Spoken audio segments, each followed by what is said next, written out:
اعلیٰ حضرت رحمۃ اللہ علیہ کے ان اشعار کا مطلب سمجھا دیجئے۔ انبیاء کو بھی اجل آنی ہے، مگر ایسی کہ فقط آنی ہے، پھر اسی آن کے بعد ان کی حیات مثل سابق وہی جس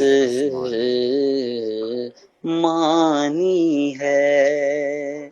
واہ مرحبا جی حضور۔ اور دیکھیں اجل کے معنی ہے موت، ٹھیک، ڈیتھ، اور آنی جو ہے نا یہ وقتی عارضی، اسے معنی یہ آن سے آنی، آن سے آنی، جی جیسے ایک آن کے لیے، ایک لمحے کے جی لیے۔ ایک لمحے کے لیے۔ پھر یہ دوسرے شعر میں ہے کہ آن کے بعد تو وہی لمحہ، لحظہ، دم بھر، صحیح تھوڑی دیر، اور مثل سابق تو ہمارے مشہور ہے کہ مثل سابق پہلے کی تھا نا۔ صحیح، تو اب یہ ہے کہ انبیاء کرام کو بھی اجل تو آنی ہے، مگر ایسی کہ فقط آنی ہے، کیونکہ وعدہ الہی ہے۔ 12-17 سورہ انبیاء کی آیت نمبر 35 میں ارشاد ہوتا ہے نا، کل نفس ذائقۃ الموت، کہ ہر نفس نے موت کا مزہ چکھنا ہے۔ چکھنا ہے، ٹھیک ہے۔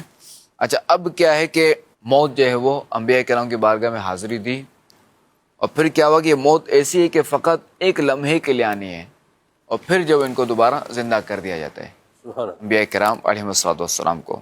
صحیح، بس یہ ہے کہ وعدہ الہیہ ایک پورا کرنا ہے۔ اس کا عقیدہ عرض کر دوں، اہل اسلام کا کیا عقیدہ ہے کہ خاتم النبیین صلی اللہ علیہ وآلہ وسلم اور تمام انبیاء کرام علیہ السلام جنہوں حقیقتاً ایسے زندہ ہیں کہ جیسے رونق افروزین اور دنیا کے زمانے میں تھے، جیسے دنیا میں جیسے حیات تھے، بس ان کی جو موت ہے نا وہ ایک آن کے لیے تھی، رو بھی وعدہ الہیہ کے تصدیق کے لیے، تو بس اس واسطے وہ آئی، اور پھر یہ کہ وہ ہمیشہ ہمیشہ کے لیے جو نا وہ جسمانی دنیاوی زندہ ہے، ٹھیک ہے، جس طرح دنیا میں تھے۔ اچھا نمازیں پڑھتے ہیں، حج میں جاتے ہیں، مجالس خیر میں تشریف لے جاتے ہیں، کھانا پینا سب دنیا کی طرح ہے۔ اچھا اب یہ ہے کہ سرکار علیہ السلام نے خود فرمایا، اور سرکار کا فرمان، ان اللہ حرم علی الارض ان تأکل اجساد الانبیاء، کہ بے شک اللہ تعالیٰ نے زمین پر انبیاء کرام علیہ السلام کے جسموں کا کھانا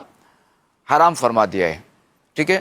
فنبی اللہ حی یرزق، واہ، بس اللہ کے جو نبی ہے نا وہ زندہ ہیں اور یرزق، اور انہیں رزق دیا جاتا ہے، ٹھیک ہے۔ ایک اور مقام پر فرماتے ہیں سرکار صلی اللہ علیہ وسلم، الانبیاء احیاء فی قبورہم یصلون، سبحان اللہ، کہ انبیاء کرام علیہ السلام زندہ ہیں، اپنی قبروں میں نماز پڑھتے ہیں۔ سبحان اللہ۔